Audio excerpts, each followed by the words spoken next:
Hello, नमस्कार दोस्तों। संघर्ष बैच में आपका स्वागत हो। आप सब भाई बहनों को दिल खोलकर स्वागत है संघर्ष बैच में। मैं विशाल कुमार इस बैच को लेकर के आया हूँ पूरे जोश और जुनून में। आप लोग से यही विनती है कि इस बैच को शुरू से देखें और शुरू से पढ़ें। शुरू से देखकर अगर आपको जो चीज़ समझ में नहीं आए वो चीज़ कमेंट कीजिए। अगर जो समझ में आए उसको आनंद लीजिए और समझिए। इस हिस्ट्री के बैच में हम हिस्ट्री के क्लास ले रहे हैं और इस हिस्ट्री के बैच में हम मध्यकालीन भारत यानी मिडाइवल हिस्ट्री से शुरू करेंगे। बेसिक हिस्ट्री का 3 पोर्शन होता है: प्राचीन भारत, मध्यकालीन भारत और आधुनिक भारत। बेसिक सब प्राचीन से शुरू करते हैं। हम इसको मध्यकालीन भारत से शुरू करते हैं। प्राचीन भारत वो हो गया जो ईसा मसीह से पूर्व, वो सब पढ़ने को रहता है। और इसमें आपको मध्यकालीन भारत में इस्लाम धर्म से पढ़ने को रहता है। आइए बिना समय गवाए इस बैच को हम शुरुआत करते हैं। संघर्ष बैच मध्यकालीन भारत। देखिए दोस्तों, इसमें आपको पहला चैप्टर पढ़ने को रहेगा इस्लाम धर्म का उदय। इसमें आपको बताया जाएगा इस्लाम धर्म कैसे विकसित हुआ, किस प्रकार उसकी उत्पत्ति हुई, किस प्रकार इस्लाम धर्म को कौन शुरू किया, कौन उनका शासन थे, कौन उसमें शासन प्रशासन किया करते थे और कौन उनसे प्रभावित थे। दूसरा चैप्टर है आपका मध्यकालीन भारत। मध्यकालीन भारत का स्रोत। इसमें दूसरा चैप्टर है मध्यकालीन भारत का स्रोत। इसमें आपको जितना मध्यकालीन भारत जो चैप्टर है हिस्ट्री है उसमें मध्यकालीन भारत का स्रोत इसमें है। इसमें सब पूर्ण ढंग से बताया गया है। तीसरा आपको चैप्टर है अरब मुसलमानों का भारत पर आक्रमण। जो मुस्लिम लोग हैं वो अरब निवासी थे, वो लोग भारत पर कैसे आक्रमण किए। पहली बार आक्रमण 712 ईस्वी में किया गया अरब वासियों के द्वारा। वही ये सब फैक्ट को बताया जाएगा इस चैप्टर में। देखिए, तीसरा हो गया। चौथा हो गया आपको तुर्की मुसलमानों का भारत पर आक्रमण। चौथा आपका चैप्टर है तुर्की मुसलमानों का भारत पर आक्रमण। फिर तीसरा चैप्टर था अरब मुसलमानों यानी कि अरब के लोग जो थे वो भारत पर आक्रमण किए। फिर जो तुर्की के थे वो भारत पर आक्रमण कैसे किए, तुर्क मुसलमान भारत पर आक्रमण कैसे किए। और 5वां चैप्टर है आपको दिल्ली सल्तनत। दिल्ली सल्तनत आपको पढ़ने का रहेगा 1206 ईस्वी से 1526 ईस्वी। इसमें आपको पूरा दिल्ली सल्तनत जैसे कुतुबुद्दीन ऐबक, अलाउद्दीन खिलजी, इल्तुतमिश, ये सब वगैरह के आपको पढ़ने का रहेगा। इसमें आपको विस्तार पूर्वक जानकारी मिलेगी। और देखिए, ये जो है दिल्ली सल्तनत 1206 से 1526 इसी में आपको बेसिक जानकारी मिलेगी। देखिए, इसी का चैप्टर है, इसी चैप्टर है। इसी में जो है क्या कहते हैं इसको, इसी में चैप्टर का जो पार्ट है वो बतलाया गया। देखिए, गुलाम वंश 1206 से 1290 तक शासन किया। इसी चैप्टर को जो फैक्ट है वो बताया गया है। फिर है खिलजी वंश 1290 से 1320 तक ये शासन प्रशासन किए। जो खिलजी वंश थे वो 1290 से 1320 तक शासन प्रशासन किए। इसके बाद आपको हो जाएगा तुगलक वंश। इसके बाद हो जाएगा आपको सैयद वंश। तो यहाँ पे देखिए तुगलक वंश 1320 ईस्वी से 1414 तक शासन किए।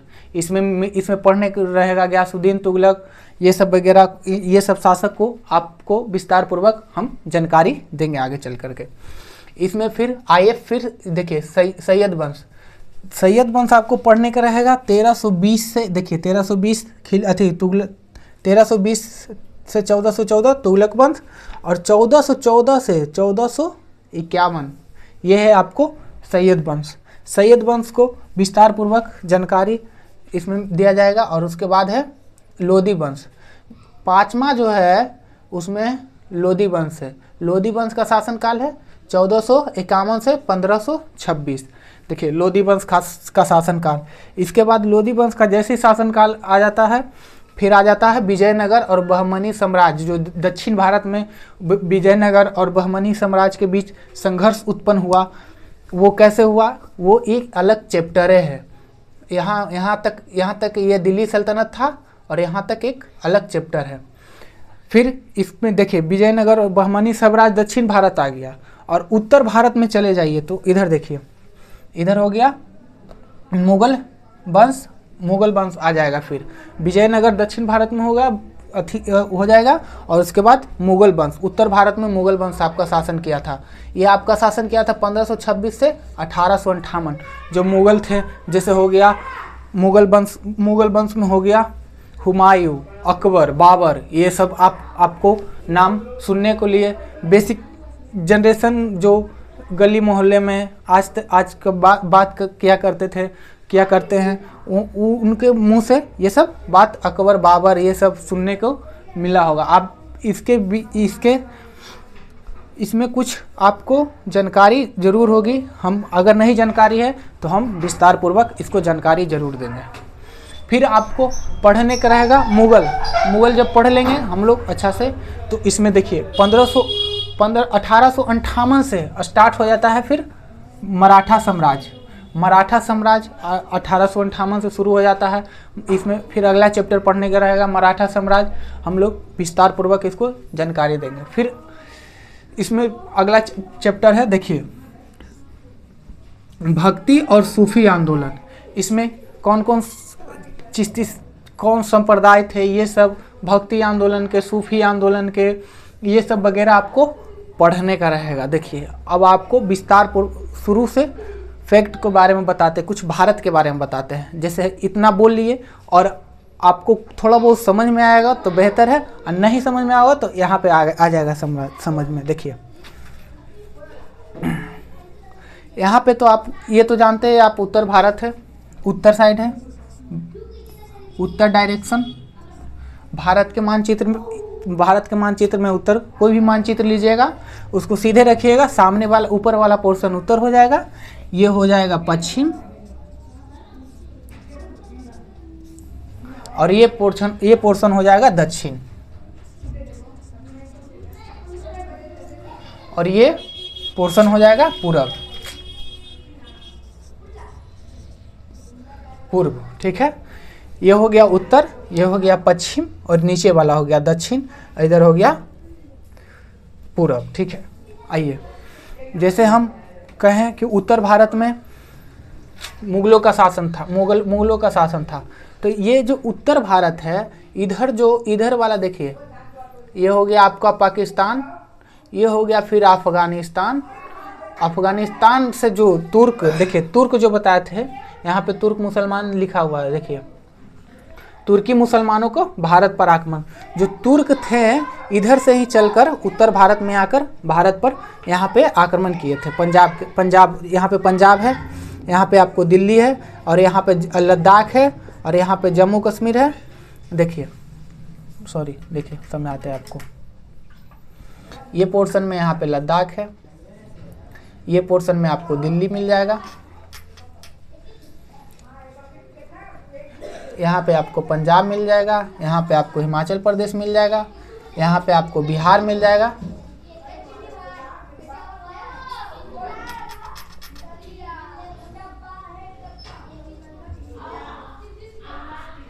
ये हो गया दक्षिण भारत, कर्नाटक वाले क्षेत्र, दक्षिण भारत।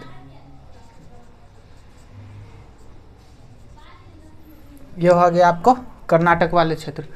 इस भारत को कर्क रेखा 2 बराबर भाग में विभाजित करता है।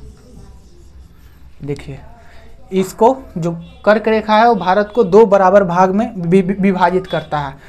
कर्क रेखा भारत को 2 बार में विभाजित करता है और प्लस में भारत को 2 बार में विभाजित करता है अरावली पर्वत श्रेणी। एक ठो अरावली पर्वत श्रेणी यहाँ पर है, सॉरी विंध्याचल पर्वत श्रेणी, विंध्याचल पर्वत श्रेणी यहाँ पे है। विंध्याचल पर्वत श्रेणी भी भारत को 2 बराबर भागों में विभाजित करता है।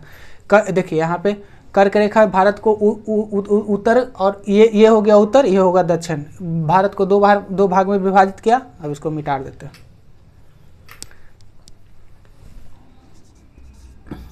बिहार जो देखिए यहाँ पे बताया गया था तुर्क मुसलमान, ये उत्तर भारत में आकर यहाँ पे शासन किए ये लोग।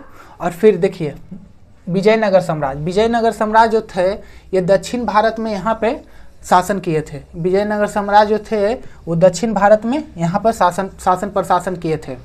और जो दिल्ली सल्तनत था, जो कुतुबुद्दीन ऐबक के बारे में हम लोग पढ़ेंगे, जो दिल्ली सल्तनत था वो दिल्ली सल्तनत यहाँ पे है और यहाँ पे शासन किए थे। जो दिल्ली सल्तनत के बारे में हम लोग आगे चलकर पढ़ेंगे। जैसे देखिए गुलाम वंश दिल्ली सल्तनत में आता है, गुलाम वंश दिल्ली सल्तनत में आता है, हाँ। और खिलजी वंश दिल्ली सल्तनत में आता है, तुगलक वंश दिल्ली सल्तनत में आता है। तो ये सब जो दिल्ली के शासक थे ये आपको उत्तर भारत में पढ़ने को लिए मिलेगा।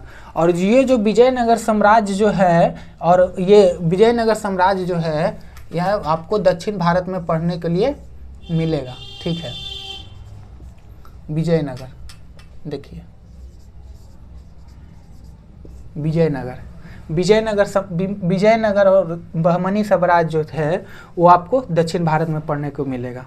यहाँ से आपको क्वेश्चन बहुत आता है। देखिए आप अगर क्वेश्चन के बात कहें तो आपको दरोगा में बीपीएससी तक यहाँ से क्वेश्चन लड़ा है। देखिए कैसे लड़ा है वो बात बताते हैं। देखिए जैसे गुलाम वंश है, गुलाम वंश का शासनकाल था 1206 से 1290। तो गुलाम वंश कितने वर्ष तक शासन किया था? गुलाम वंश शासन किया था 84 वर्ष तक।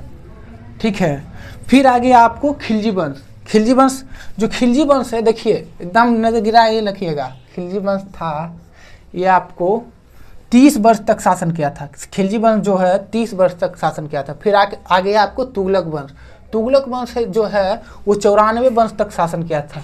तुगलक वंश जो है वो 94 वर्ष तक शासन किया था। यहीं पे आपका क्वेश्चन पूछा गया। देखिए ये सैयद वंश है, सैयद वंश आपको 37 वर्ष तक शासन किया था। सैयद वंश जो है आपको 37 वर्ष तक शासन किया था। और जो लोदी वंश है, लोदी वंश आपको 75 वर्ष तक शासन किया था। यही जो ये वाला फैक्ट है, ये वाला फैक्ट इस पर फुल कमांड रखिएगा।